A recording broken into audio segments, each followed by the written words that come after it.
Nah, jadi ini saya selalu diajarkan oleh guru saya.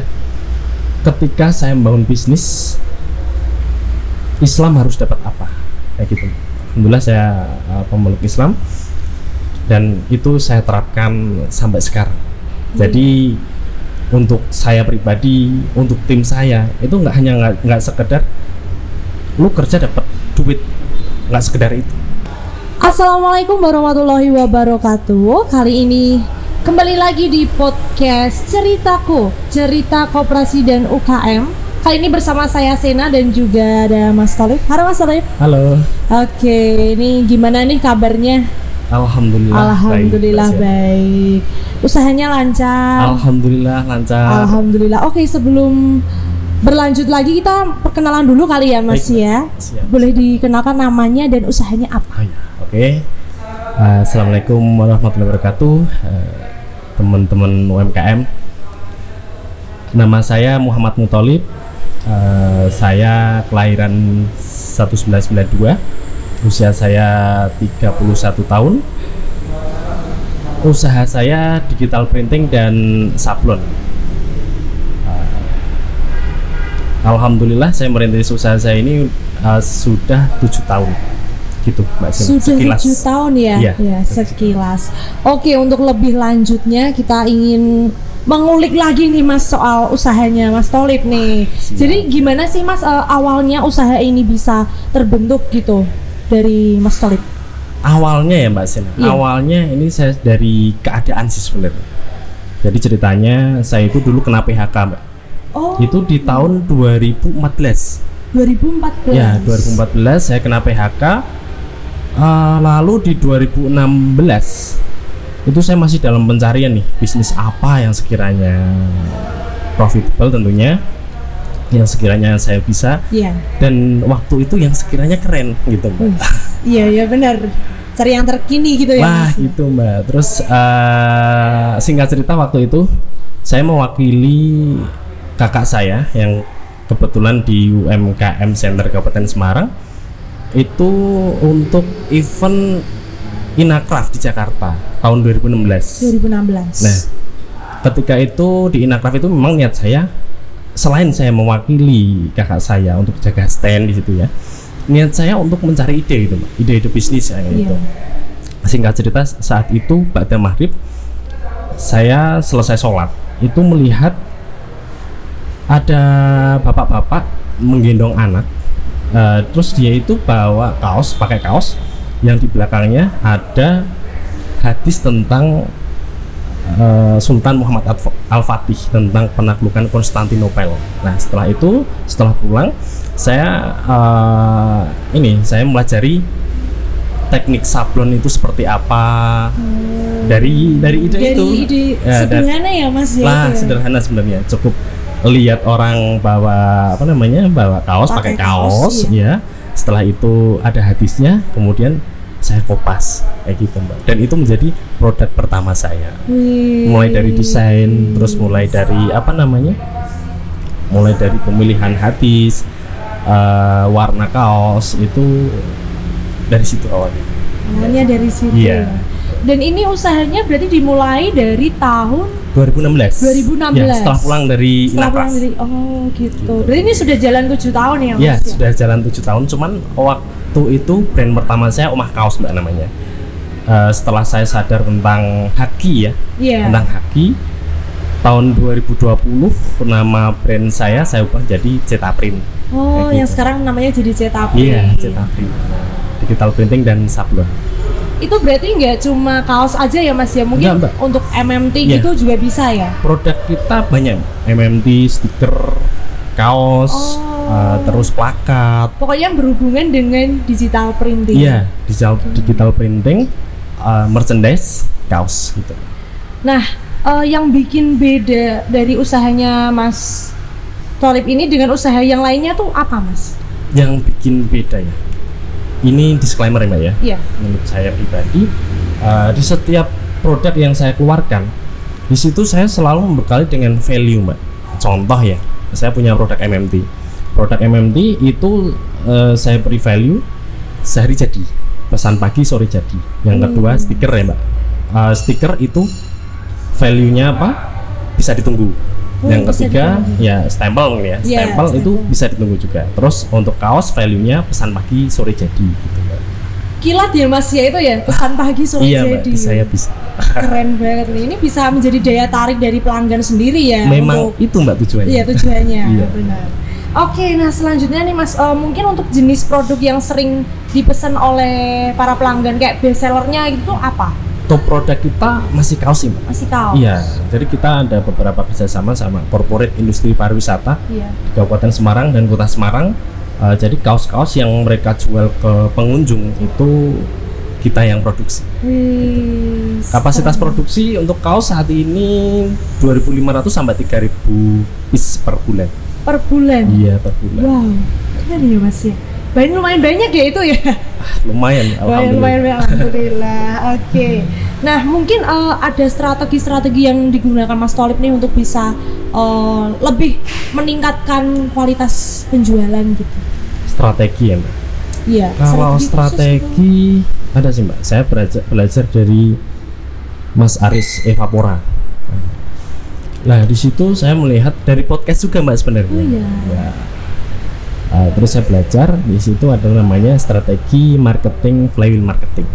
Di situ lebih menitik beratkan marketing itu yang ngebawain bukan tim marketing saya, tapi mendesain bagaimana customer yang datang ke saya, dia beli produk saya, dia pulang jadi marketing saya tanpa sadar. Oh iya. Saya seperti itu. Saat ini untuk flywheel marketing ini saya mendesain untuk retail ya, Mbak ya. Untuk retail itu kalau Mbak Sena datang ke toko saya nih, Iya. terus pesen MMT atau apa namanya stiker atau kaos segala macam lah kayak gitu. Ketika antri desain atau pas ada desain itu saya menyediakan beberapa kue, Mbak. Kue terus minuman sehingga Mbak Sena di waktu antri itu Mbak Sena saya jamin nggak kelaparan. Iya. Nah, kayak gitu, Mbak. Kemudian kira-kira nih ketika Mbak Sena di posisi itu, kemudian Mbak Sena pulang ditanya, Mbak Sena kalau beli kaos di mana ya enaknya? Kira-kira Mbak Sena bakal merekomendasikan nggak? Iya dengan dong Mas, pelayanan. secara tidak langsung merekomendasikan dari Cetak Print ini karena Nah. kan ada hidangan itu tadi Ya, benar. itu salah satunya, Mbak.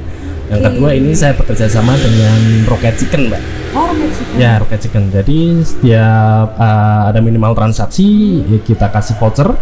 Di situ vouchernya bisa ditukar sama menu-menu di Rocket Chicken. Oh, Nah, menarik, sangat menarik nih Mas ini ide. Mungkin dari teman-teman di sini ada yang bingung nih ya caranya gimana. Nah, bisa mungkin dengan kolaborasi gitu ya, ya, Mas ya. dan Mbak kolaborasi dengan brand yang sekiranya ketika brand saya bersanding dengan kalau Rocket Chicken itu kan udah brand besar ya, Mbak. Iya. Waralaba dia punya 1000 cabang lebih kan. Ketika brand saya bersanding dengan brand Rocket Chicken, berarti kan customer bakal memperhitungkan kredibilitas dari brand saya, Iya. gitu kan. Betul, betul. Itu memang strategi juga sebenarnya. Kayak gitu. Oke, nah gimana sih Mas caranya mempertahankan strategi ini biar para pelanggan itu bisa tetap stay di Cetak Print, tetap mau ini Loyal ya? pelanggan iya loyal. Untuk mencapai loyalitas pelanggan ini sebenarnya flywheel marketing ini juga treatment sih, Mbak. Treatment untuk customer pelanggan yang sudah order itu bisa loyal ke kita. Jadi kita selalu membekali dengan kreativitas seperti tadi kita kerjasama sama Rocket Chicken. Ibarat kata gini, saya nih misal di posisi customer ya, Mbak. Iya. Daripada saya beli ke sana, saya cuma dapat produk. Sedangkan saya beli ke Cetak Print, saya dapat produk, saya bisa makan gratis di Rocket Chicken. Lah, contohnya seperti itu. Nah, Contoh jadi ya, jadi kita benar-benar bermain kreativitas di situ, Mbak. Iya. Kreativitas gimana caranya kita punya daya tarik selain produk. Nah, ini saya terinspirasi dari Zappos ya, Mbak. Zappos itu masih anak perusahaannya Amazon di Amerika. Dia itu memakai strategi flywheel marketing juga, tapi di pelayanan. Jadi Zappos itu toko online sepatu, Mbak. Kalau beli di Zappos itu dia nggak cuma dapat produk, dia bisa curhat tentang keluarganya. Di telepon itu mbak, di telepon dia bisa curhat tentang keluarganya, bisa curhat tentang pekerjaannya. Terus mohon maaf ini di Amerika ya, itu bisa curhat tentang pacarnya kayak gitu. Jadi di sana itu standar bagusnya seorang marketernya Zappos ketika dia mendapatkan order itu bukan dari cepatnya closing, tapi lebih ke pelayanan yang diberikan. Bahkan Zappos itu ada yang mencetak rekor kalau nggak salah 3 jam lebih dia curhat, customernya curhat sebelum membeli sepatu. Nah itu kan berarti experience mbak yang dia tawarkan ya. Jadi apa namanya pengalaman pelanggan. Nah titik beratnya di pengalaman pelanggan itu sih mbak. Lebih kayak itu. Ya. Selanjutnya nih mas, mungkin ada setiap strategi yang dilakukan sama Cetapring ini pasti ada tantangan terbesar gitu. Pasti ada ya suka dukanya, tantangannya. Nah mungkin boleh diceritakan sedikit gitu mas. Kalau saat ini ya mbak, saat ini tantangan kita itu di price war, perang harga. Nah ini udah bisa dibilang perang harga di produk-produk saya itu sebenarnya udah nggak sehat. Nah oleh karena itu ya saya bermain kreativitas ini di marketingnya lah, di pelayanan harus bagus. Kalau pelayanan dan kualitas itu menurut saya bukan edit value ya mbak, tapi lebih ke memang kewajiban. Karena kalau kualitas dan pelayanannya bagus ya itu bumerang juga buat kita, bisa jadi pewaktu kayak gitu.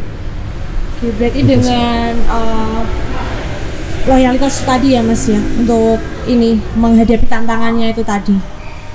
Untuk menghadapi tantangan ya mbak, untuk menghadapi tantangan ini saya memakai strategi membangun divisi baru mbak. Jadi kita buat brand baru. Oh, buat brand baru. Ya, jadi katakanlah Cetapring itu kan brand, tapi produknya lebih ke jasa. Nah, jasa. Kalau untuk yang brand baru yang saya bilang ini, saya buat brand namanya Battle Hub. Battle Hub, HUP. Bukan HUPE ya. Battle Hub. Nah, di Battle Hub ini saya belajar dari Dimas Prep Studio. Mas Dimas Prep Studio itu guru online saya ya, yang sekarang dia kolaborasi sama Mas Arif Muhammad, influencer. Oh iya. Nah kayak gitu. Dulu sebenarnya masalahnya sama. Mas Dimas ini posisinya dulu dia broker waktu itu, waktu dia masih kuliah ya. Dia broker buat jaket angkatan lah, buat jaket kelas kayak gitu. Terus ketika persaingan udah nggak sehat, akhirnya dia membuat brand. Sekarang ada Hellocal, ada Prep Studio. Nah, Cetapring sama. Cetapring sedang menghadapi fenomena price war ini. Terus kita buat brand baru untuk bisa mendapatkan value yang lebih dan bisa mendapatkan profit yang lebih juga kayak gitu. Jadi untuk Battle Hub ini saya desain semuanya premium, dari bahan, terus sablon, packing, terus strategi marketingnya itu juga tentu beda. Berarti tergantung kreativitas yang kita punya ya mas, untuk bisa mengembangkan produknya untuk jadi lebih lagi. Nah, gitu. Oke. Kemudian nih mas, mungkin dalam pembuatan produk ini ada menggunakan teknologi baru atau gimana gitu? Iya mbak, kita menggunakan teknologi sablon DTF ya, Direct Transfer Film. Boleh dijelaskan? Nah, teknologi DTF ini teknologi baru ya mbak.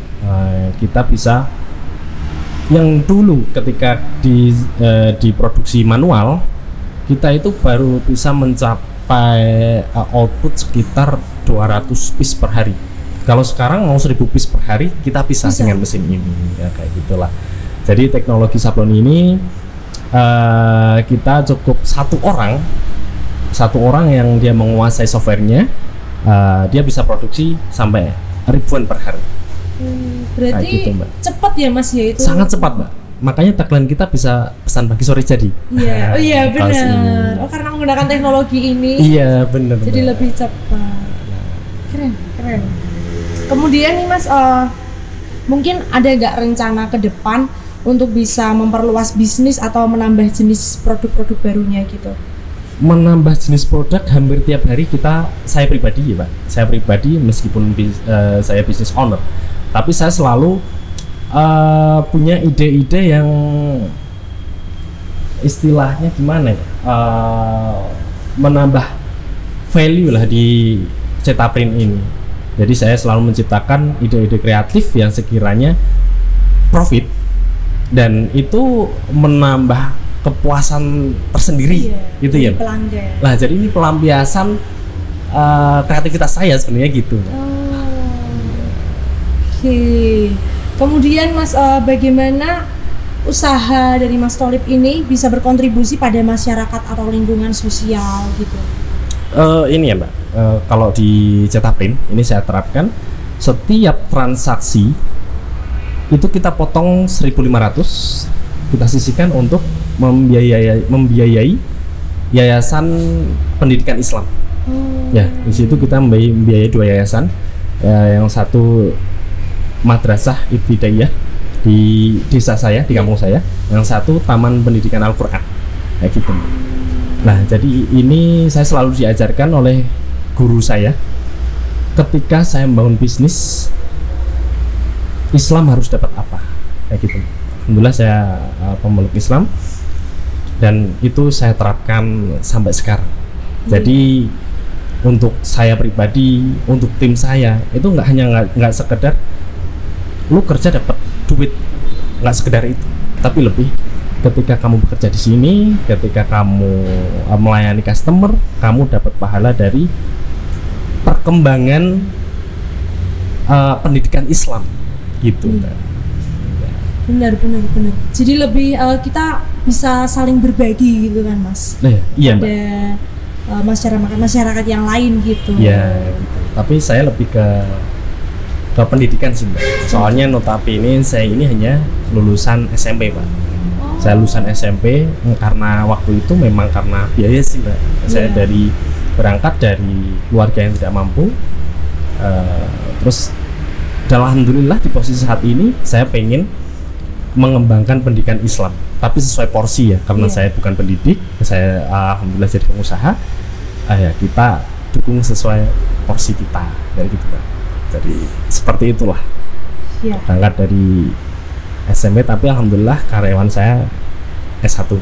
Wih, keren punya karyawan. Ini total karyawannya berapa ini Mas ngomong-ngomong? Sekarang ada 15 Mbak totalnya. 15 karyawan. Iya, yang 15. Bermula dari sendiri ya Mas? Sendiri Mbak. Sendiri. Sekarang sudah punya proses 15. Dari A sampai Z itu 2016 saya masih sendiri. Mulai semakin buka lowongan gitu. Itu malah pas pandemi Mbak. Oh, pandemi. Ya, pas pandemi 2020 itu saya bertekad, kan waktu itu saya di 2016 sampai ke 2018 itu saya masih masih ngontrak kecil-kecilan gitu. Di kios ukuran 2x3. Ya, setelah itu saya putuskan untuk tumbuh itu. Oh, ini usaha ini harus tumbuh gitu kan. Terus saya di 2018 itu saya sewa yang agak gede gitu. Terus di 2020-nya itu saya benar-benar all out. Saya cari traffic yang memang di situ bagus. Terus di situ saya kontrak dan alhamdulillah kita sekarang tim ada 15. Oke, nah nih Mas, biasanya untuk kan dari anak-anak kampus nih, kayak aku kan masih anak-anak kampus ya, masih kuliah gitu. Biasanya kalau pesen kaos gitu, sablon yang paling bagus tuh apa gitu, terus jenis kaos yang paling bagus, maksudnya untuk kalangan mahasiswa bisa dapat gitu. Mungkin sebenarnya ini ya Mbak, sekarang udah nggak asing lagi ya, mungkin Mbak Sina juga tahu Katun Combat 30S. Nah itu produk standar kita, standarnya ya, standar untuk kaos-kaos event kayak gitu. Untuk jenis sablonnya itu kita memakai DTF Mbak. Jadi di DTF ini kan bisa full color, bisa gradasi, bisa dengan foto kayak gitu. Yang sebelumnya untuk sablon-sablon manual ini susah Mbak, susah dikejar gitu. Nah, sekarang dengan teknologi ini kita tinggal desain, kita ambil foto dari internet misal kayak gitu ya, itu di print udah langsung jadi dan sama persis hasilnya. Gradasi pun juga bisa. Bisa Mbak, bahkan dengan foto pun itu bisa. Sedetail Real. itu juga bisa. Bisa Mbak. Nah ini teknologi yang bisa jadi ini jawaban untuk kita semua ya, para pelaku industri konveksi. Iya. Dan untuk teknologi ini kita bisa sehari jadi. Misalkan kita pakai pakai alat-alat sablon manual, ini ribet banget diproses. Jadi ini teknologi baru. banyak proses Mbak sebenarnya untuk teknologi ini. Oh gitu. Nah, gitu, Mbak. Keren ya Mas ya. Ini aku baru pertama kali nih podcast soal digital printing ya. Aku jadi semakin tahu, dan untuk seorang pengusaha tuh emang yang harus dimiliki tuh sebuah kreativitas untuk bisa mengembangkan usahanya. Inovatif, semangat. Iya, semangat juga pastinya. Kali ini kita sudah mendengar cerita di balik suksesnya digital printing dari Cetaprint ya Mas. Iya, mungkin ada Instagramnya kah? Ini ada Mbak. Ada. Iya, mungkin teman-teman di rumah bisa follow Instagramnya, boleh disebutkan Instagramnya? Cetaprint_Karangjati. Cetaprint_Karangjati. Iya. Nah, ini buat teman-teman yang kepo, boleh banget ya. So, untuk sobat koperasi, boleh banget nih di follow, dan mungkin ada yang mau pesen juga bisa ya Mas ya. Bisa, untuk Mbak. pemesanan luar kota juga bisa. Bisa Mbak. Kita ada sistem COD juga. Oh gitu. Jadi lebih memudahkan pelanggan lah, nggak perlu transfer. Iya. Atau buka di e-commerce juga kah? Ada Mbak. Kita sebenarnya kalau fokus digital marketing masih di ads sih Mbak, Facebook ads. Oh. Ya, tapi akun Shopee kita ada, akun Shopee Tokopedia ada. kita juga ada. Oke. Lengkap ya teman-teman ya, udah dapat di e-commerce-nya sudah ada. Buat yang kepo-kepo langsung aja nih datang ke store-nya juga boleh ya Mas ya. Bisa Mbak, bisa. Atau mungkin tanya-tanya via DM juga bisa. Bisa. Atau via WhatsApp ya, yang tertera di belakangnya Mas Tholib ini sudah ada. Teman-teman bisa chat melalui WhatsApp dan juga tanya-tanya di sosial medianya gitu ya Mas. Iya. Oke teman-teman, sekian ya kita akhiri podcast hari ini. Semoga teman-teman bisa mendapatkan manfaatnya, dan yang terpenting dimiliki oleh untuk seorang pengusaha itu sebuah kreativitas pastinya, kejujuran, loyalitas ya Mas ya. Oke, selamat siang, sore, pagi buat teman-teman yang nonton di podcast Ceritaku. Saya Sena dan juga Saya Tholib. mohon pamit undur diri. Thank you semuanya.